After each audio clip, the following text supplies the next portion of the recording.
Welcome to the beginning of a new and an ongoing series of short educational videos dedicated to sharing engaging and insightful content. Our goal is to offer fascinating glimpses into Islamic history, art and culture, along with occasional explorations of other compelling topics.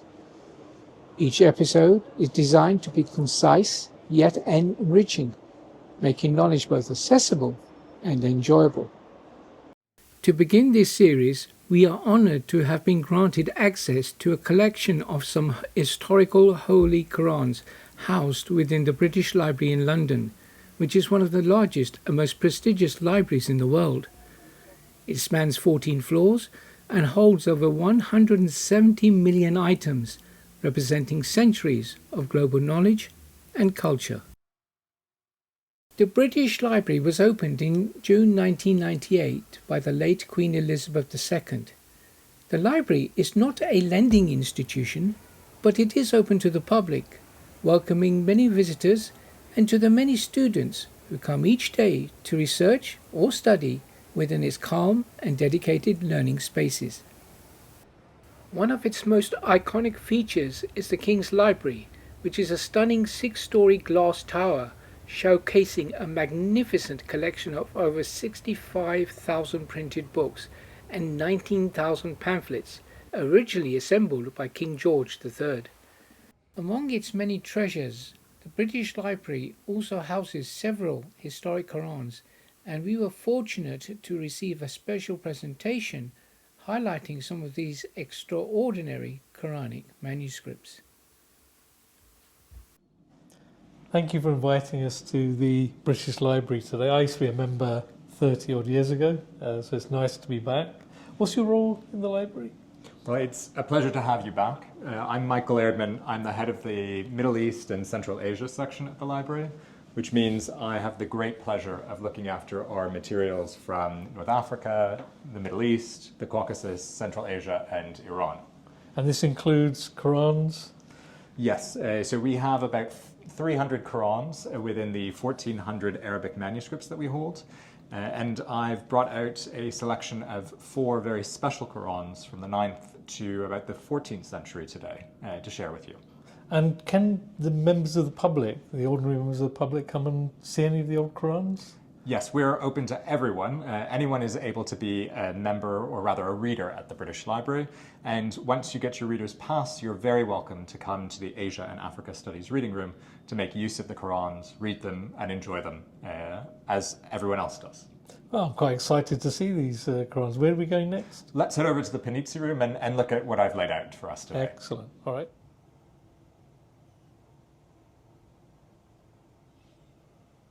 So, Michael, can you explain what we're looking at here? So this is a fragment of a 9th or 10th century Quran, possibly from Iraq. I say possibly because it's as you can see, a fragment, which means that we don't have the entire book, and we don't know if, for example, it was commissioned by someone, or we would have the name of the scribe who copied it. And I think it might come from Iraq, based on the fact that it is a Kufic script here, and there's a large number of red dots, which red is often associated with Iraq versus other regions where Kufic was used. Where was it actually discovered? So we don't fully know where it was first unearthed or where it might have been held, but in the middle of the 19th century, it was sold to the British Museum by a British dealer. Okay. And we used to be the British Museum, and in 1973 became the British Library. Right. So that's why you see the British Museum stamp at the bottom of the page. And the Kufic script, how old is that as a style?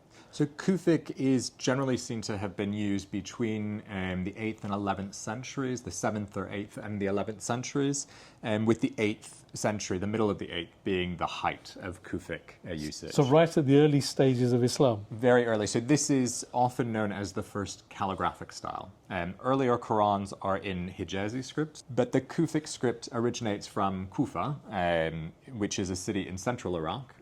Today it's still a center of learning and pilgrimage, but especially during the Abbasid period, It was a well-regarded, very famous center for scholars, pilgrims, religious people to gather. And when the third caliph, Uthman, had codified the Quran, had gathered all of the parts of the Quran together to have a sort of standard text, he sent out versions of the Quran to various centers, and one was Kufa, so it could be copied and disseminated by Muslims in the region. And remind me, how old is this again? So this is about 12 or 1300 years old, so probably 9th or 10th century. Okay. And it's, as you can see, it's actually on parchment. So paper starts to be used perhaps in the 9th century, starting in Central Asia. It's a Chinese or an East Asian invention. Yep. And it's brought westward. But before that, Qur'ans and other books were copied onto the skins of animals. So this would be a skin that was prepared and then used to, trimmed and used for the mushaf. And obviously this is only a couple of verses from the Quran. If the whole Quran had been done in this way, how long might it have taken to produce that? It would have taken months. It's hard to say how long because sometimes it's one person who's doing it, sometimes it's a team. So there's a workshop of different individuals, and perhaps there might be a scribe who's well known, who does the outlines or who does the letters, and then he or she has, I know the Turkish term's kalfa, so they have sort of helpers who will then assist them in filling in the letters or in doing the dots or in doing the rulings. Okay. And you'll notice that it's a sort of landscape view. The first Qur'ans were generally portrait, they were vertical mushafs. Yep.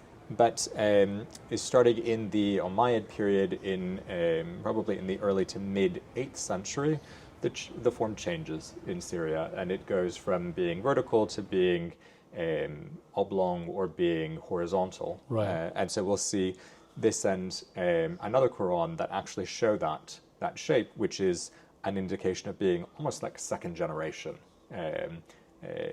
masahif or types of Quranic copies. Fascinating. Thank you very much. My pleasure.